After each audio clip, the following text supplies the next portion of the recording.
मेरी चाची बहुत खूबसूरत और नौजवान थी। वह घर में अकेली रहती थी और मुझे अपने पास बुला लेती और अपनी तन्हाई मिटाती थी।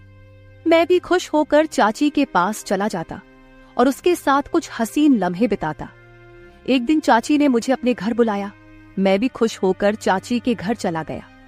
मैं जैसे ही चाची के घर पहुंचा तो चाची वॉशरूम से नहाकर बाहर आ रही थी। जैसे ही मैंने चाची को देखा तो मेरे होश ही उड़ गए। चाची ने मुझे अपना वो दिखाकर, मेरी चाची बहुत ज्यादा खूबसूरत थी। वह लगती ही नहीं थी कि वह एक शादीशुदा औरत है। उस वक्त मैं अपने चाचा के घर रहने आया था क्योंकि मम्मी पापा दोनों बाहर विदेश जा रहे थे। पहले जब चाचू पापा को मुबारकबाद देने आए तो उन्होंने पापा से जाते हुए कहा कि राहुल को हमारे घर छोड़ जाए। पापा ने उन्हें काफी मना किया कि अब राहुल बड़ा हो गया है और अपना ख्याल रख सकता है, लेकिन वह नहीं माने। उन्होंने पापा को राजी कर लिया और मेरी ख्वाहिश पूरी हो गई। मेरे पास हमारे पुराने घर की चाबी थी जो खाली पड़ा हुआ था, जिसे मैं अपने मकसद के लिए भरपूर इस्तेमाल करता था। चाची मोनिका की शादी मेरे चाचा से 10 साल पहले हुई थी।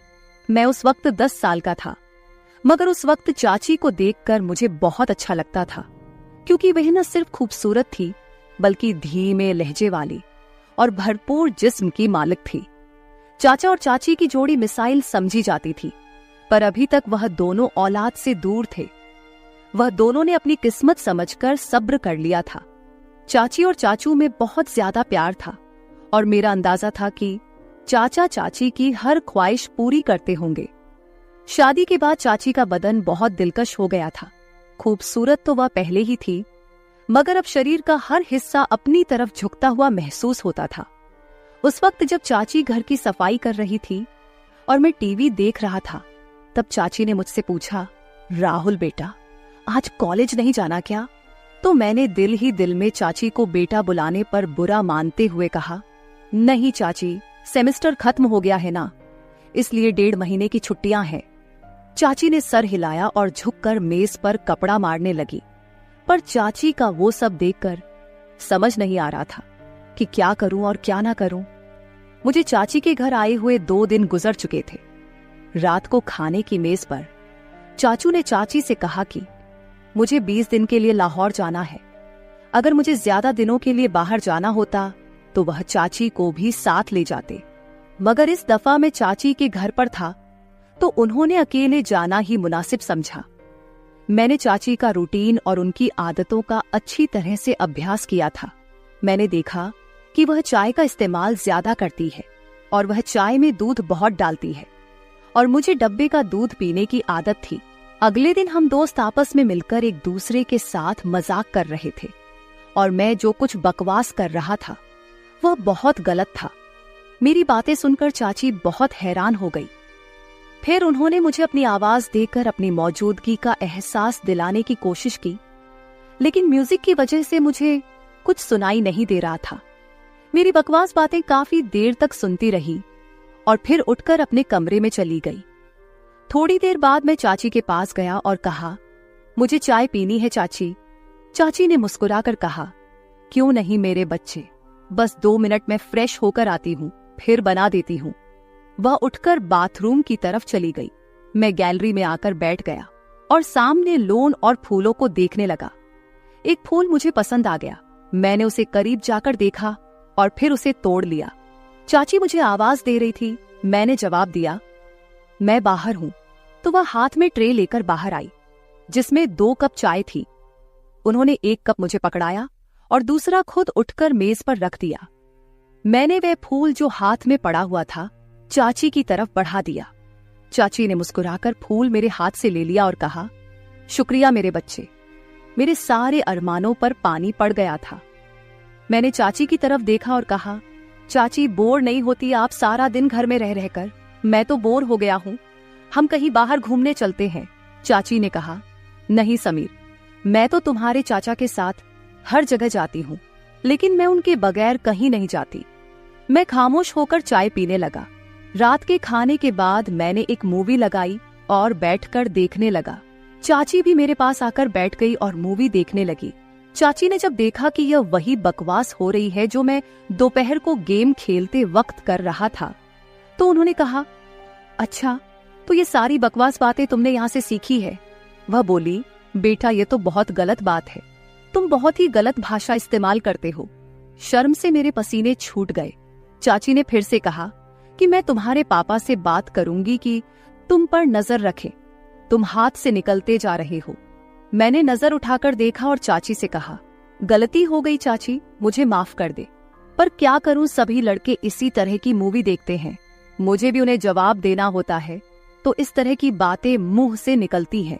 मेरी बात सुनकर चाची हंसने लगी और बोली कि डरो मत, मैं किसी से कुछ नहीं कहूंगी, मुझे पता है कि तुम लड़के किस तरह की बातें करते हो। अच्छा ठीक है, और कोई मूवी लगाओ, ये क्या लगाया हुआ है? तब जाकर मेरी सांस में सांस आई और मैंने चाची से पूछा कि चाची मैं कौन सी मूवी लगाऊं? उन्होंने कहा कि कोई इंडियन मूवी लगाओ। मैंने कोई इंडियन मूवी लगा दी। चाची मूवी देख रही थी और मैं चोरी चोरी चाची को देख रहा था। चाची ने अपनी एक टांग उठाकर दूसरी टांग पर रखी और सोफे की टेक और बाजू से लगकर आराम से बैठ गई। फिर मैंने भी अपनी एक टांग उठाकर अपनी दूसरी टांग पर रखी। मुझे लगा कि चाची ने मेरी इस हरकत को नोट किया है और उनके चेहरे पर हल्की सी मुस्कुराहट आ गई। मैं भी चाची की तरह दूसरे कोने पर बैठा हुआ था।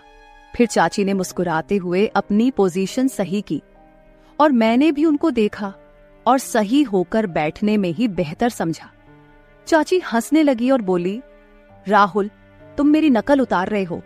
मैंने उनकी तरफ देखकर सर हिलाया तो उन्होंने थोड़ा सा गुस्सा करते हुए कहा, तुम मुझे क्यों तंग कर रहे हो?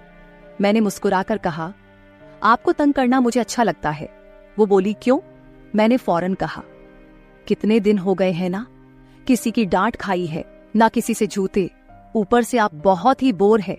मेरी बात सुनकर उनके माथे पर बल पड़े थे। उन्होंने कहा, राहुल क्या मैं वाकई बोर हूं? तो मैंने कहा, पता नहीं अकेला रहकर मेरा क्या होगा। चाची ने मुस्कुराते हुए कहा, तुम्हें मार खानी है तो मैं देती हूं। वो मुझे कोई मासूम सा शरारती बच्चा समझ रही थी और ये बात मेरे फायदे की थी। शायद इसी तरह की फिजूल बातें करते करते चाची मुझे काफी नजदीक हो गई। जब रात के 11 बजे उनके मोबाइल पर चाचू का फोन आया, वह उठकर अपने कमरे में चली गई। मैंने भी थोड़ी देर मूवी देखी और टीवी बंद किया और अपने कमरे की तरफ जाने लगा। तभी मुझे चाची के कमरे से चाची की आवाज आई, यार बहुत मिस कर रही हूं आपको, पता नहीं कैसे गुजरेंगे ये दिन। पता नहीं दूसरी तरफ से क्या कहा गया, मगर जो बात चाची ने कही थी वह मेरे लिए किसी सरप्राइज से कम नहीं थी। सुबह मैं जल्दी उठा और फ्रेश होकर किचन की तरफ गया। किचन में कोई नहीं था। मैंने चाची के कमरे की तरफ जाकर देखा तो दरवाजा बंद था, यानी चाची सो रही थी।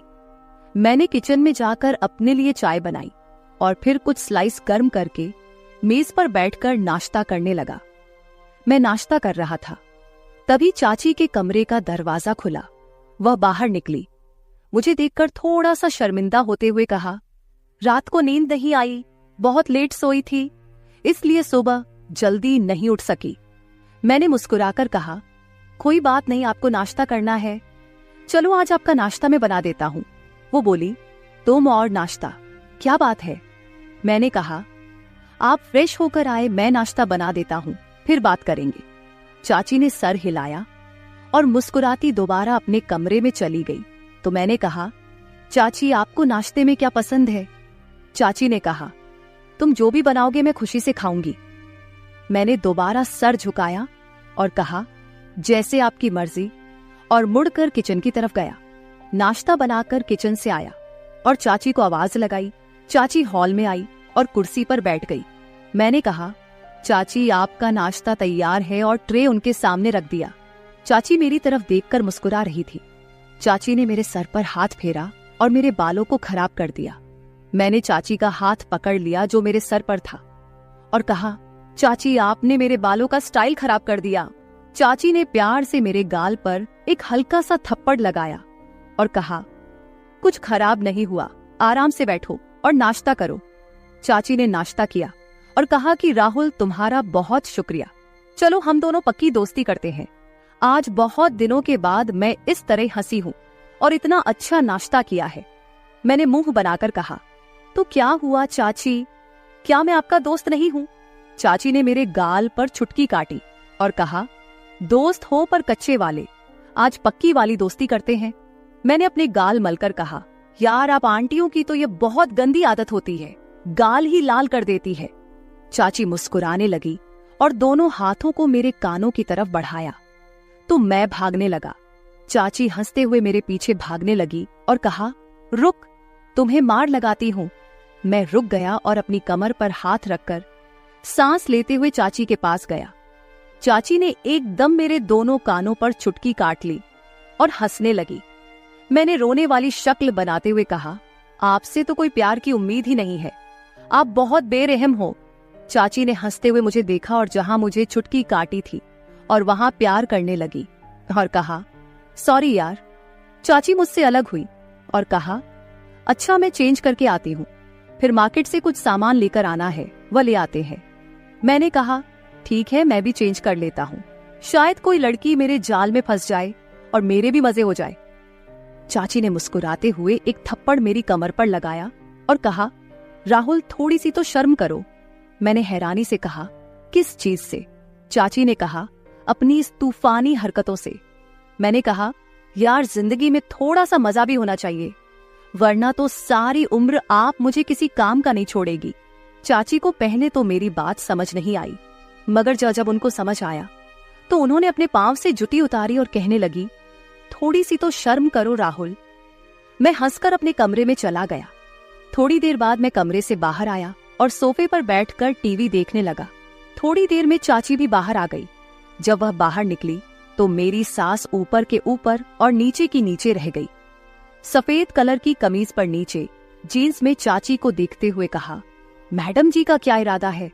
चाची ने पहले अपने आप को देखा और फिर मुझे देखते हुए हैरानी से कहा, क्यों, क्या हुआ? मैंने दिल पर हाथ रखते हुए कहा, मैडम आपके दीवाने शहर में 1000 होंगे, मगर इतनी सुबह दुकान कौन खोलेगा? चाची को अपनी गलती का एहसास हो गया और बोली, ठीक कह रहे हो। मैंने कहा, मैडम जब आप बाहर निकलती होगी तो लोग आपको ही देखते होंगे। चाची ने मुस्कुराते हुए कहा, राहुल थोड़ी सी शर्म कर, मैं तेरी चाची हूं। मैंने भी सर झुकाकर कहा, ठीक है चाची।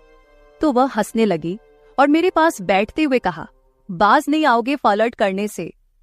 मैंने उनकी तरफ देखते हुए कहा, कौन बदकिस्मत आपसे फ्लर्ट करना चाहता है? चाची ने मुस्कुराते हुए कहा, माफ कर यार। थोड़ी देर की खामोशी के बाद चाची मेरे करीब आई और बोली, सच में तेरी कोई गर्लफ्रेंड नहीं है? मैंने उनकी तरफ देखा और कहा, कोई आप जैसी मिली ही नहीं, वरना उसे गर्लफ्रेंड क्या अपनी लाइफ पार्टनर बना लेता, चाहे पापा को समझाना पड़ता। चाची ने मुस्कुराते हुए कहा, मैं अच्छी लगती हूँ आपको? तो मैंने भी फिर किसी आशिक की तरह सर झुकाकर हल्का सा कहा, बहुत ज्यादा चाची। चाची ने कहा, तू बाज नहीं आएगा। चाची ने कहा, राहुल दूध ले आओ, खत्म हो गया है। मैंने सर हिलाया और मार्केट की तरफ चला गया। वापस आकर दूध के बर्तन को फ्रीजर में रखा और चाची को बताने उनके कमरे में गया। पर सामने जो मंजर था वह पागल कर देने के लिए काफी था। चाची शायद नहाकर निकली थी और यह वक्त मुझ पर कहर बरसा रहा था और मेरी हालत ऐसी हो गई थी कि टांगों में जान ही ना रही। मैं पलटने ही वाला था कि चाची ने आवाज देकर पूछा, ले आए हो दूध? मेरे हलक से तो जैसे आवाज ही नहीं निकल रही थी। मैंने सर हिलाया तो चाची आहिस्ता आहिस्ता कदमों से चलती हुई मेरी तरफ आई और मेरे चेहरे के नीचे हाथ रखकर कहा, क्या हुआ राहुल? मैंने चेहरा ऊपर उठाया और उनकी आंखों में देखते हुए कहा, कुछ नहीं चाची। चाची ने मेरी आंखों में देखा और कहा, राहुल सच सच बताओ, मेरा इस तरह तुम्हारे सामने आना अच्छा है क्या? मैंने सर हिलाया और दोबारा सर झुकाकर कहा, अगर आपको लग रहा है कि मैं आपकी तरफ अट्रैक्ट हो रहा हूं तो आप गलत है चाची। चाची, आपका जिस्म आपकी मोहब्बत के इजहार का जरिया है, लेकिन यही सब कुछ ठीक नहीं है। चाची ने एक लंबा सांस लिया और मुझे इस तरह देखा जैसे मैं दीवाना हूं। मैंने दोबारा सर उठाया और कहा, पर मैं यह भी नहीं चाहता कि आप थोड़ी देर के लिए मुझे अपनाएं और फिर जिंदगी भर के लिए मुझे अपने दीदार से महरूम कर दे। चाची के लिए बहुत नाजुक निर्णय था। फिर वह एक तरफ बेड पर बैठ गई और कहा, मेरे पास आओ और यहाँ बैठो। मैं आराम से चलता हुआ उनके पास बैठ गया। उन्होंने मेरा हाथ पकड़कर अपने दूसरे हाथ पर रखा और कहा, समीर जो मिल जाए उस पर शुक्र करना चाहिए। चाची के जहन में क्या चल रहा था और उस वक्त वहां से मैदान जंग छोड़कर भाग जाने वाली बात थी। मैं सुकून से कमरे में वापस आ गया। तभी मुझे लगा कि चाची अंदर रो रही है।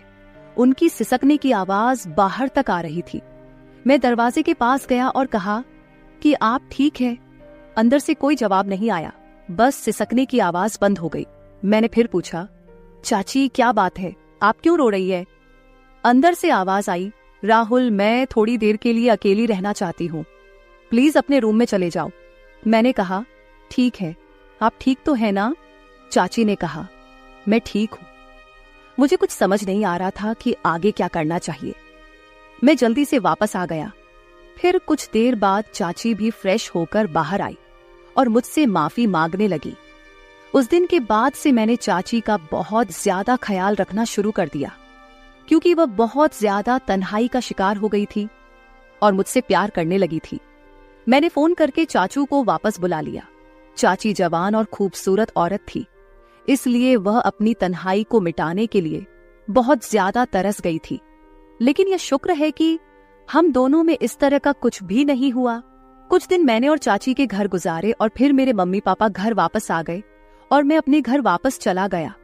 मेरा सभी लोगों को यही कहना है कि हमेशा घर में किसी के सहारे अपनी बहन या बीवी को अकेले छोड़कर ना जाए, क्योंकि अकेलेपन से जूझ रहा इंसान कभी भी गलत रास्ते पर जा सकता है। लिहाजा ये काम करने से पहले 1000 बार सोचे, क्योंकि आप लोगों के घर टूट सकते हैं। मर्दों को गुजारिश है कि वह अपनी बहन या बीवी को किसी के भरोसे छोड़कर ना जाए। तो मेरे प्यारे दोस्तों, यह थी हमारी आज की छोटी सी कहानी। आपको यह कहानी कैसी लगी कमेंट करके जरूर बताएं। अगर आप ऐसी ही और भी इंटरेस्टिंग और रोमांटिक कहानियां सुनना चाहते हो तो चैनल को सब्सक्राइब जरूर कर ले और बेल आइकॉन ऑन कर ले, ताकि आपको मेरी हर कहानी समय पर मिल सके। कल मिलेंगे एक और नई कहानी के साथ। धन्यवाद। मोहन हमेशा मेरे आगे पीछे घूमता रहता था। मैंने उसे छोटा समझा था, लेकिन एक दिन वो मेरे करीब आया और मुझसे कहा, मालकिन मुझे छोटा समझने की गलती मत करना। उस रात जब मैंने उसे देखा तो मेरी आंखें हैरत से फटी की फटी रह गई, क्योंकि उस रात मोहन ने 20 साल के लड़के की तरह नहीं बल्कि 30 साल के आदमी की तरह मुझे। दोस्तों, कहानी सुनने से पहले दिल थाम कर बैठिएगा, क्योंकि कहानी बहुत ही रोमांचक और खतरनाक होने वाली है। चलिए कहानी शुरू करते हैं। जिस दिन से मोहन मेरे पास सोने लगा था, तब से मेरे शरीर में बदलाव आने लगे थे। मुझे लगा था कि मोहन अभी छोटा है और उसे कुछ समझ नहीं आता होगा, लेकिन धीरे धीरे उसकी गलत हरकतें मेरे सामने आने लगी। अब मुझे अच्छी तरह से समझ आ गया था कि मोहन मुझसे क्या चाहता है। मैंने कभी सोचा भी नहीं था कि एक 20 साल का लड़का मेरी तरह की 40 साल की महिला को इतना सुख दे सकता है। आज से कुछ महीने पहले मैं उसको अपने गांव से अपने साथ शहर लाई थी। मेरे घर में सिर्फ मैं और मेरा 1 साल का बेटा था। जब मैं काम पर जाती थी तो मोहन मेरे बच्चे की देखभाल करता और वह मेरे घर का ध्यान रखता था। मैं बिना शादी के मां बन गई थी। मेरे बॉयफ्रेंड ने शादी का झांसा देकर मेरे साथ प्रेम का खेल खेला। जब मैं गर्भवती हो गई तो मैं उसको बताने के लिए उसके घर गई और वहां मैंने देखा कि उसकी शादी हो रही थी। उसने मेरे साथ प्यार करने का नाटक किया। जब मैं गर्भवती हो गई तो उसने किसी और लड़की से शादी कर ली। मेरे पेट में पल रहे बच्चे को मारने का मेरा मन नहीं हुआ, और जब मैंने गर्भपात कराने का सोचा तब तक समय निकल चुका था। मैं 4 महीने की गर्भवती हो चुकी थी।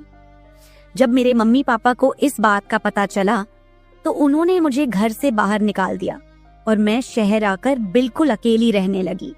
कुछ महीनों बाद मेरे दादाजी बहुत बीमार हो गए, तो मैं उनको मिलने के लिए अपने गांव गई। मेरे दादाजी ने मुझे मिलने के लिए बुलाया था, इसलिए मैं गांव गई थी। जब मैं गांव पहुंची तो वहां पर सिर्फ मेरे दादाजी ने ही मेरे बेटे को प्यार से गोद में लिया था। मेरा बेटा अंश दादाजी की गोद में खेल रहा था। तभी मुझे मेरे ऑफिस से फोन आया और मैं बात करने के लिए बाहर चली गई। जब मैं वापस आई तो मेरा अंश दादा के पास नहीं बल्कि घर के एक नौकर के पास था। मैंने देखा कि अंश उस नौकर के पास अच्छे से खेल रहा था। मैंने अपने बच्चे को उस नौकर से लिया और वहां से जाने लगी। तभी उस नौकर ने मुझे रोक लिया और कहने लगा, मालकिन, मुझे आपकी थोड़ी मदद चाहिए। मुझे पैसे की नहीं बल्कि काम की जरूरत है। उसने अपना परिचय दिया और कहा, मैं मोहन हूँ। मैं इस घर में साफ सफाई का काम करता था, लेकिन अब बड़े साहब मुझे काम से निकालने की बात कर रहे हैं। अगर आपके पास कोई काम हो तो बताइए। मुझे काम की बहुत जरूरत है। मेरे माता पिता भी गरीब हैं, मुझे काम की बहुत जरूरत है। तब मैंने कहा, मेरे बच्चे की देखभाल का काम है, लेकिन इसके लिए तुम्हें मेरे साथ शहर चलना होगा। इस काम के बदले मैं तुम्हें 10,000 रुपये महीना दूंगी। मोहन मेरे साथ शहर आने के लिए तैयार हो गया। मेरा बेटा अंश उसके साथ बहुत प्यार से रहता था। ये देखकर मैंने मोहन को अपने घर लाने का फैसला किया। अब मोहन मेरे घर में ही रहने लगा। मोहन पूरा दिन मेरे बच्चे का ख्याल रखता और घर के कामों में मेरी मदद करता। मोहन ने कुछ ही दिनों के अंदर मेरा दिल जीत लिया था। उसकी देखभाल से मेरे बेटे की सेहत भी सुधर गई थी। जो अंश मुझे रात दिन परेशान करता था, अब वह मोहन के हाथों से अच्छे से खाना खाता था। मैंने मोहन को एक अलग कमरा दिया हुआ था। एक दिन रात में अंश बहुत रोने लगा। किसी भी तरह से वह शांत नहीं हो रहा था।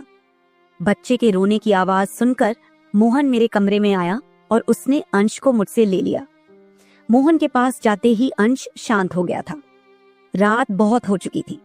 अंश मोहन को छोड़ नहीं रहा था, तो मैंने मोहन को अपने कमरे में ही सोने के लिए कह दिया। सुबह जब मैं उठी तो अंश मोहन से लिपट कर सो रहा था। उस रात के बाद से मोहन अंश के लिए मेरे कमरे में ही सोने लगा। मोहन के आने के बाद सब कुछ अच्छे से चल रहा था। मोहन के काम से खुश होकर छुट्टी के दिन मैं उसे मार्केट लेकर गई। वहां मैंने उसके लिए अच्छे अच्छे कपड़े खरीदे और सैलून में जाकर उसकी नई हेयर स्टाइल बनवाई।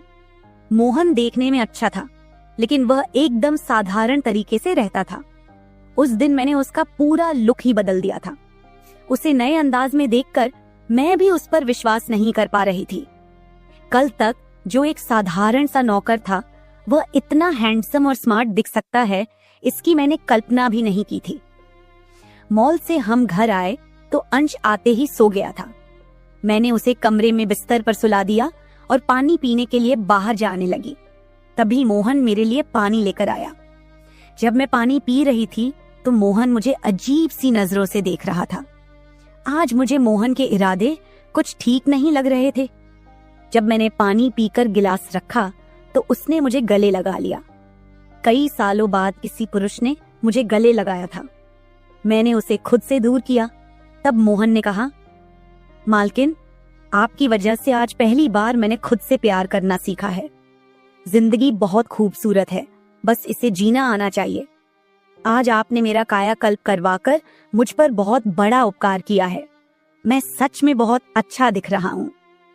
मोहन के चेहरे पर खुशी देखकर मैं भी खुश थी। वह 20 साल का था, लेकिन गांव का लड़का होने के कारण उसका शरीर और कद काठी अच्छी थी। वह घर में भी रोजाना कसरत करता था। उसकी लंबाई भी ठीक ठाक थी। मैंने उससे उसकी पढ़ाई के बारे में पूछा था, तो उसने कहा कि मेरे घर के हालात ठीक ना होने के कारण वह ज्यादा पढ़ाई नहीं कर सका। हर सुबह ऑफिस जाने से पहले मैं अपने बच्चे को दुलार कर ऑफिस के लिए निकलती थी। आज जब मैं ऑफिस के लिए निकलने से पहले अंश को चूमने गई, तब वह मोहन की गोद में था। अचानक अंश ने अपनी गर्दन घुमाई और मेरे होंठ मोहन के गाल पर जा लगे। मुझे बहुत शर्मिंदगी महसूस हुई। मैंने उससे माफी मांगी और ऑफिस के लिए निकल गई। शाम को जब मैं घर आई, तब भी मैं मोहन की आंखों में नजर नहीं मिला पा रही थी। मोहन ने अंश को खाना खिलाकर सुला दिया था। फिर हम दोनों ने साथ में खाना खाया। खाना खत्म करने के बाद मैं अपने कमरे में गई। वहां मैं अपनी दवाइयां ले रही थी, क्योंकि आज मैं बहुत थक चुकी थी और मेरे सिर में बहुत दर्द था। उसी की दवा मैं ले रही थी। दवा लेने के बाद भी मेरा सिर बहुत दर्द कर रहा था। मैं अपने कमरे में सिर पकड़कर बैठी हुई थी। जब मोहन ने मुझे इस हालत में देखा तो वह पूछने लगा कि मालकिन, क्या हुआ है। जैसे ही उसे पता चला कि मेरा सिर दर्द कर रहा है, उसने मेरे सिर की मालिश शुरू कर दी। मोहन की मालिश से मुझे आराम मिल रहा था। धीरे धीरे मुझे गहरी नींद आने लगी। उस रात मुझे बहुत अच्छी नींद आई थी। अगले दिन हमारे ऑफिस में पार्टी थी और मैं उसके लिए अच्छे से तैयार हो रही थी। आज मैंने गुजराती लुक अपनाने का फैसला किया। मैंने घाघरा पहन लिया था, लेकिन स्कर्ट का नॉट बांधने में मुझे दिक्कत हो रही थी। तब मैंने मोहन को कमरे में बुलाया और उससे नॉट बांधने को कहा। नॉट बांधते समय उसका हाथ मेरी खुली पीठ पर से गुजर रहा था। मैंने उसे छोटा समझा था, इसलिए मैंने उसे यह काम करने के लिए कहा था। मेरे पास और कोई भी रास्ता नहीं था। तैयार होकर जब मैं जाने लगी तो मोहन ने मेरा हाथ पकड़कर मुझे रोक लिया और अंदर से काजल लेकर आया। उसने मेरे कान के पीछे काजल लगाया और कहा, मालकिन, अब आपको किसी की नजर नहीं लगेगी, आप बहुत सुंदर लग रही हैं। उसकी बात सुनकर मैं खुश हो गई और ऑफिस जाने लगी। उस दिन शाम को जब मैं घर आई तो मेरे साथ मेरी एक सहेली और उसका बॉयफ्रेंड भी आया। मोहन ने आज बहुत अच्छा खाना बनाया था। मेरी सहेली रितिका और उसका बॉयफ्रेंड 4-5 दिन मेरे घर रुकने वाले थे। अगले दिन रात को मोहन ने खाना बनाया और रितिका और उसके बॉयफ्रेंड को खाने के लिए बुलाया, लेकिन वो दोनों अपने कमरे में ही ड्रिंक कर रहे थे। रितिका तो बहुत ज्यादा पी चुकी थी, वह खाना खाए बिना ही सो गई। उसका बॉयफ्रेंड अरुण हमारे साथ खाना खाने बैठा। उसने कहा, नेहा, तुम रितिका से भी ज्यादा सुंदर हो। अरुण के बोलते ही मोहन उसे गुस्से से देख रहा था। खाना खत्म करने के बाद अरुण अपने कमरे में चला गया। उसके जाते ही मोहन मुझसे कहने लगा, मालकिन, आपके ये कैसे दोस्त हैं? मुझे उस आदमी की बात बिल्कुल भी अच्छी नहीं लगी। तब मैंने मोहन से कहा, मैं तुम्हें घर के मेंबर की तरह समझती हूँ। इसका यह मतलब नहीं कि तुम मेरे मेहमानों से कुछ भी कहे। तुम एक नौकर हो और नौकर की तरह रहो। ज्यादा होशियार बनने की जरूरत नहीं है। तुम्हारा जो काम है सिर्फ वही करो, बाकी मुझे कुछ सिखाने की जरूरत नहीं। मोहन को डांटकर मैं अपने कमरे में चली गई। मैंने उसे डांट दिया था, फिर भी वह मेरे लिए पानी लेकर आया। तब मैं पानी पीकर सो गई। आज मोहन मेरे कमरे में सोने नहीं आया था, ऐसा मुझे लगा। लेकिन सुबह जब मेरी आंख खुली तो मैंने उसे अपने बगल में पाया। जब मैं बिस्तर से उठकर बाथरूम जाने लगी तो रितिका मेरे कमरे में आ गई। वह बहुत गुस्से में लग रही थी। उसने मोहन की तरफ गुस्से से देखा और कहा, तुम्हारे इस देहाती नौकर ने मेरे बॉयफ्रेंड का हाथ तोड़ दिया है। मोहन बस सिर हिलाता रहा और बोला, मालकिन, मैंने कुछ भी नहीं किया। रात को अरुण साहब बहुत नशे में थे, तभी उनका संतुलन बिगड़ गया होगा और वे गिर गए होंगे। मोहन भला अरुण साहब पर हाथ क्यों उठाएगा? मेरे कहने पर मोहन ने उन दोनों से माफी मांगी। रितिका और अरुण तभी वहां से चले गए। मोहन मुझसे भी माफी मांगने लगा। मुझे पता था कि मोहन ने कुछ भी नहीं किया। आज मैं ऑफिस नहीं गई क्योंकि कई दिनों से मेरा शरीर थका थका महसूस कर रहा था। मैंने सोचा था कि आज पूरा दिन घर में ही रहकर आराम करूंगी। नाश्ता करने के बाद मैं फिर से 1 घंटे के लिए सो गई। अंश भी मेरे साथ सो गया था। उठने के बाद मुझे 1 कप चाय की जरूरत महसूस हुई। मैं मोहन को चाय बनाने के लिए पुकार रही थी, लेकिन उसकी तरफ से कोई जवाब नहीं आ रहा था। उसे ढूंढते ढूंढते मैं उसके कमरे में चली गई। जब मैं उसके कमरे में गई तो देखा कि मोहन अभी अभी नहाकर बाथरूम से बाहर आया था। उसने शर्ट नहीं पहनी थी। मैंने पहली बार उसे इस तरह देखा। मोहन का शरीर बेहद मजबूत था। उसका शरीर किसी योद्धा की तरह दिख रहा था। मैं उसे टकटकी लगाकर देख रही थी। मुझे उस वक्त कोई होश नहीं था। कई सालों बाद मैं किसी जवान मर्द को इस तरह बिना कपड़ों के देख रही थी। मैं उसे टकटकी लगाए देख रही थी, तभी मोहन ने मुझे आवाज दी। वह मेरे सामने शर्ट पहनकर खड़ा था, फिर भी मैं अपनी सुध बुध खोए उसे देख रही थी। उसने मेरी आंखों के सामने चुटकी बजाई। तब मैं होश में आई और उससे कहा कि मेरे लिए चाय बना दे। आज मैंने घर में ही थोड़ा खुद का स्किन केयर करने का सोचा, इसलिए दोपहर के समय मैं अपने कमरे में अपना पार्लर चलाने लगी। उस समय मैंने शॉर्ट्स और गाउन पहन रखा था और मैं अपने पैरों का वैक्सिंग कर रही थी। वैक्सिंग करते समय गलती से मैंने थोड़ा ज्यादा गर्म वैक्स अपने पैर पर लगा लिया, जिससे जलन हुई और मेरे मुंह से तेज आवाज निकल गई। मेरी आवाज सुनकर मोहन भागता हुआ मेरे कमरे में आया। उसने मेरे जले हुए पैर को देखा। उसने मेरे पैर से गर्म वैक्स हटाया और वहां क्रीम लगा दी। उसके हाथ बार बार मेरे पैर पर अनजाने में फिर रहे थे और उस वक्त मेरे मन में जो भावनाएं उत्पन्न हो रही थीं, उन्हें व्यक्त करना मेरे लिए मुश्किल हो रहा था। मेरे पैर में इतना ज्यादा दर्द हो रहा था कि मेरी सिसकियां निकल रही थीं। मेरी हालत देखकर मोहन ने कहा, मालकिन, अब आप आराम से बिस्तर पर लेट जाइए। आपको जो भी करना है मुझे बताइए, मैं आपकी मदद कर दूंगा। मैंने उसे मेरे दूसरे पैर का वैक्सिंग करने को कहा। मोहन ने जैसा मैंने बताया वैसा ही किया। उसने मेरे चेहरे की मसाज भी कर दी। जब वह मेरी मसाज कर रहा था तो उसके स्पर्श में एक अजीब सा सुकून था, जिसने मेरी पूरी थकान दूर कर दी। अब मोहन मेरे कुछ ज्यादा ही करीब होने लगा था और मुझे भी समझ आने लगा था कि वह मुझसे क्या चाहता है। आज रात मैंने उसे मेरे कमरे में सोने के लिए मना कर दिया। दिन भर मैं घर में नहीं होती, कम से कम रात को तो मुझे मेरे बच्चे के साथ अकेले समय बिताना चाहिए। हर बार मोहन का मेरे कमरे में आना मुझे पसंद नहीं था, इसलिए मैंने उसे कमरे में सोने के लिए मना कर दिया। इस तरह दिन बीतने लगे। कुछ दिनों तक तो मेरा बेटा अंश मोहन के बिना सो नहीं पाया, लेकिन धीरे धीरे उसने रोना बंद कर दिया और उसको मोहन के बिना सोने की आदत हो गई। इस बीच मुझे अपने अंदर कुछ अजीब से बदलाव महसूस होने लगे थे। सुबह उठते ही मेरा शरीर बहुत दुखने लगता था, जैसे सारा दिन किसी भारी काम में बीता हो। हर रात यही सवाल मेरे मन में गूंजता, अचानक ये सब क्यों हो रहा है? कहीं मेरे साथ कुछ गलत तो नहीं होता?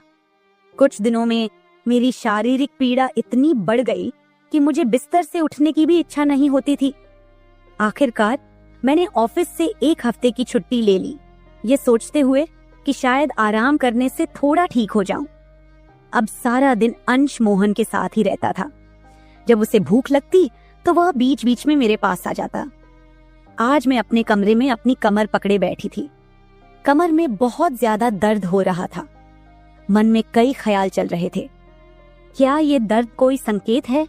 क्या मुझे किसी बड़ी परेशानी का सामना करना पड़ेगा? रात के 10 बजे का वक्त था। मोहन पानी लेकर मेरे कमरे में आया।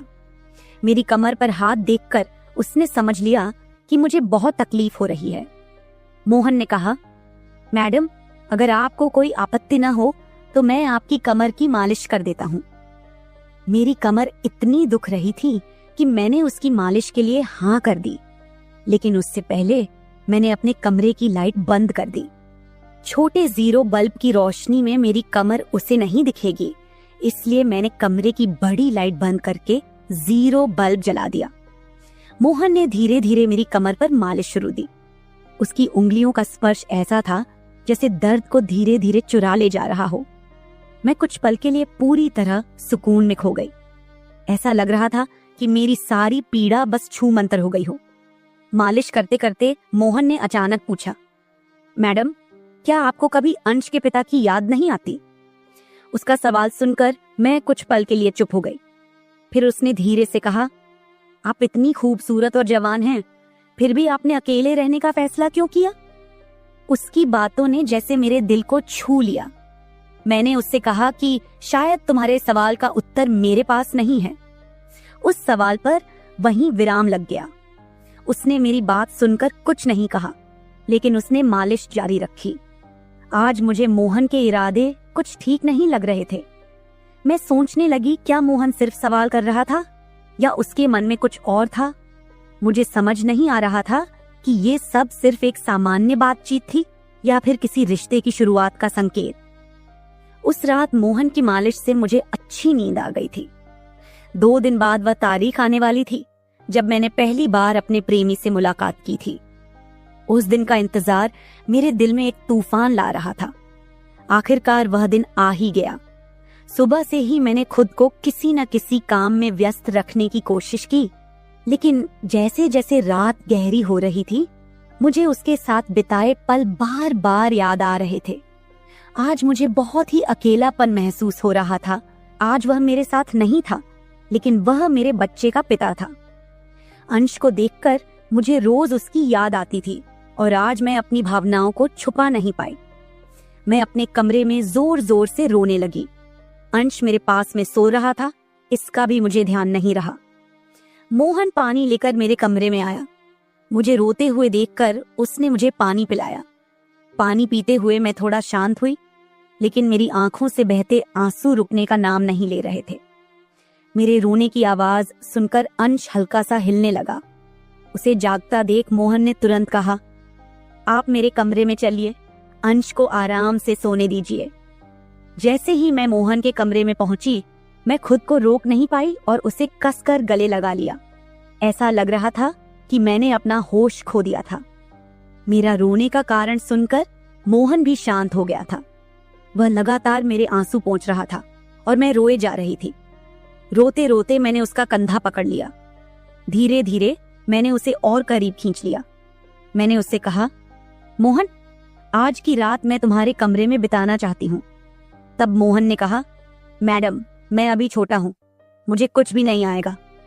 उसकी बात सुनकर मैंने धीरे धीरे उसे और करीब खींच लिया और कहा, मोहन, मुझे कुछ नहीं चाहिए, बस तुम्हारा साथ चाहिए ताकि मैं इस अकेलेपन को भूल सकूं। उस रात मैं उसके कमरे में थी, लेकिन सुबह जब मैं उठी तो वह मेरे पास नहीं था। उसकी शर्ट वहीं पड़ी हुई थी। जब मैं बाहर गई तो मैंने देखा कि मोहन मेरे बच्चे को दूध और बिस्किट खिला रहा था। यह देखकर मेरे दिल को एक अलग सी खुशी का एहसास हुआ। मुझे अंश का ख्याल नहीं आया था, लेकिन मोहन ने नहीं भुलाया। उसने हम दोनों माँ बेटे को खुश कर दिया था। रात की थकान के बाद मैं सुबह देर से उठी थी। दिन भर मोहन ने मुझसे नजरें नहीं मिलाई। आज रितिका मुझसे मिलने घर आई थी। वह मोहन की तरफ देख भी नहीं रही थी। मोहन ने उसे पानी दिया और कमरे से बाहर चला गया। थोड़ी देर बातें करने के बाद रितिका जाने लगी। जाते समय उसने मुझसे कहा, जितनी जल्दी हो सके अपने नौकर को यहाँ से निकाल दो। वह दिखने में जितना मासूम लगता है उतना है नहीं। उसकी बात का मैंने खास ध्यान नहीं दिया। रोज की तरह रात को खाना खाने के बाद मोहन ने मुझे पानी का गिलास मेरे कमरे में लाकर दिया और उसने अंश को भी सुला दिया था। अंश आज बाहर हॉल में झूले में सो रहा था। मोहन उसकी देखभाल कर रहा था। मैंने अपने कमरे की लाइट बंद कर दी और सो गई। कुछ समय बाद मुझे अंश की आवाज सुनाई दी। उसकी आवाज से मेरी नींद खुली। मैं उठने वाली थी कि तभी उसकी रोने की आवाज बंद हो गई। कुछ समय बाद मुझे अपने कमरे का दरवाजा खुलने की आवाज सुनाई दी। मैं चुपचाप सब देख रही थी। मोहन मेरे कमरे में आया था। उसने मेरे पास आकर यह देखने की कोशिश की कि मैं सो रही हूं या नहीं, और फिर उसने मेरा मोबाइल उठाया। उसकी वह खोजबीन देखकर मैंने जल्दी से कमरे की लाइट ऑन कर दी। मुझे जागता हुआ देखकर वह चौंक गया। मैंने उसके हाथ से अपना मोबाइल छीन लिया। मैंने उससे कहा, मोहन, यह सब क्या चल रहा है? तुम इस वक्त यहाँ क्या कर रहे हो? वह कुछ नहीं कहकर वहां से जाने लगा, लेकिन मैंने उसे इतनी आसानी से छोड़ने का इरादा नहीं किया था। मैंने उसे उसका वीडियो दिखाया जिसमें वह रितिका के बॉयफ्रेंड पर हाथ उठा रहा था। उस दिन अरुण के मोबाइल का कैमरा गलती से चालू रह गया था और उसमें उनकी हाथापाई रिकॉर्ड हो गई थी। सुबह जब रितिका मुझसे मिलने आई थी तब उसने मुझे वह वीडियो दिखाया था और तब से मैं मोहन पर नजर रख रही थी। मैंने कहा, मोहन, तुमने झूठ क्यों बोला? तुमने अरुण पर हाथ क्यों उठाया? तब उसने कहा, जो भी आप पर बुरी नजर डालेगा उसके साथ मैं यही करूंगा। मैडम, उस रात जब अरुण नशे में था वह आपके कमरे में आया था। वह आपके साथ कुछ गलत करने की कोशिश कर रहा था और इसलिए मैंने उस पर हाथ उठाया। मोहन की बात सुनकर मैंने कहा, ठीक है, मैं तुम्हारी बात मानती हूँ, लेकिन तुम मुझे नींद की दवा क्यों दे रहे थे? आज मैंने तुम्हें मेरे पानी में दवा मिलाते हुए देखा है। तुम्हारी नजर मुझ पर थी और तुम जो चाहते थे वह मैंने तुम्हें दे दिया है। अब बिना कुछ कहे अपना सामान उठाओ और यहाँ से चले जाओ। मैंने गुस्से में कहा, लेकिन मेरी आवाज कांप रही थी।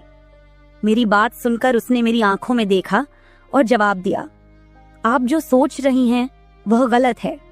कल रात मैंने आपके साथ कुछ भी गलत नहीं किया। मैंने आपके पानी में सिर्फ एक हल्की नींद की दवा मिलाई थी, जिससे आप मेरे पास आते ही सो गई थी, और मुझे आपके साथ कुछ भी गलत नहीं करना था। मैडम, आप जैसा सोच रही हैं वैसा कुछ भी नहीं हुआ है। मैंने कहा, सच सच बताओ, तुम कौन हो और ये सब क्यों कर रहे हो? मैंने शक भरी नजरों से उसे देखा। वह थोड़ी देर चुप रहा, फिर गहरी सांस लेते हुए बोला, मैं आपको सच बताना चाहता हूँ। कुछ दिनों पहले मैंने आपको रात में फोन पर बातें करते हुए सुना। आपकी बातें सुनकर मैं समझ गया था कि आप फिर से अपने उस धोखेबाज बॉयफ्रेंड से मिलने जा रही हैं। वह शख्स आपके लिए किसी बड़ी मुसीबत का कारण बन सकता है। आप रात को उससे मिलने की योजना बना रही थी, इसलिए मैंने यह कदम उठाया और आपको नींद की दवाई दी। तुमने मेरी बातें सुनी? तुम कौन हो और तुम्हें मेरी जिंदगी में इतनी दिलचस्पी क्यों है? मैंने उसकी तरफ बढ़ते हुए पूछा। उसने कहा, आपके पिताजी ने मुझे आपकी मदद के लिए यहाँ भेजा था। वो आपकी बहुत परवाह करते हैं। उन्होंने मुझे आपकी तस्वीर दिखाकर बताया कि आप किसी पर आसानी से भरोसा नहीं करती। जब मैंने आपको पहली बार देखा तो ऐसा लगा जैसे आप मेरे दिल के बेहद करीब आ गई थीं। लेकिन मैंने ठान लिया था कि मैं सिर्फ आपकी भलाई के लिए काम करूंगा, चाहे जो हो। थोड़ी देर रुककर उसने मेरी ओर देखा और आगे बोला, लेकिन जब मैंने यहाँ आकर देखा कि आपका बॉयफ्रेंड आपको धोखे में रख रहा है, तो चुप रहना मेरे लिए मुश्किल हो गया। उसने अपनी पत्नी को तलाक नहीं दिया है और वह आपके करीब सिर्फ इसलिए आ रहा है ताकि आपके बच्चे को अपने पास ले जा सके। उसका मकसद कभी भी सच्चा नहीं था। यह सुनकर मेरे पैर तले जमीन खिसक गई। मैंने उस पर भरोसा नहीं किया, लेकिन उसने जो बातें कही उनका सच जानने के लिए मैंने जांच की। जो कुछ भी उसने कहा था वह सच निकला। मेरा बॉयफ्रेंड मुझे धोखा दे रहा था। कुछ समय बाद मैंने मोहन से पूछा, तुमने यह सब क्यों किया? तुम्हारा मकसद क्या था? उसने कहा, मैं सिर्फ यह चाहता था कि आप सुरक्षित रहें। आपके लिए मेरी भावनाएं सच्ची हैं, लेकिन मैंने कभी उन भावनाओं को आप पर थोपने की कोशिश नहीं की। उस दिन मुझे एहसास हुआ कि मोहन जैसा ईमानदार और सच्चा इंसान मेरी जिंदगी में था। उसने मेरी सुरक्षा के लिए जो किया वह किसी और ने शायद ही किया होता। आज मैं मोहन के साथ एक नई जिंदगी शुरू कर चुकी हूँ। उसने मेरे भरोसे को जीता और मुझे एक ऐसा साथी दिया जो मुझे और मेरे बच्चे को दिल से चाहता है। मेरे पिताजी की वजह से आज मैं इस खुशहाल जिंदगी का हिस्सा हूँ। मोहन जैसा पति पाना मेरे लिए किसी वरदान से कम नहीं। दोस्तों, जब हम किसी से प्यार करते हैं तो हमारी आंखें बंद हो जाती हैं और दिल पूरी तरह भरोसा कर लेता है। उस वक्त हमें न अपनी समझ दिखती है, न किसी और की बात सुनाई देती है। ऐसा ही मेरे साथ हुआ। मैंने आंखें मूंदकर अपने बॉयफ्रेंड पर भरोसा किया। लगा कि वो मेरा हर पल साथ देगा, लेकिन वही इंसान जिसने साथ निभाने की कसम खाई थी, उसने मुझे धोखा दे दिया। और सोचने वाली बात यह है कि जिसने कोई वादा नहीं किया था वो हर पल मेरे साथ खड़ा रहा। दोस्तों, सोचिए इस कहानी ने हमें क्या सिखाया। क्या आपको भी लगता है कि प्यार करने से पहले हमें दिल ही नहीं, दिमाग भी लगाना चाहिए? किसी को जानने और समझने का वक्त देना चाहिए। क्या प्यार में भरोसे से पहले समझदारी जरूरी है, या दिल के फैसले ही सबसे सही होते हैं? अपनी राय नीचे कमेंट में जरूर बताएं। शायद आपकी सोच किसी की जिंदगी बदल दे। ऐसी ही दिलचस्प और रोमांचक कहानियों के लिए हमारे चैनल को सब्सक्राइब करना न भूलें। धन्यवाद।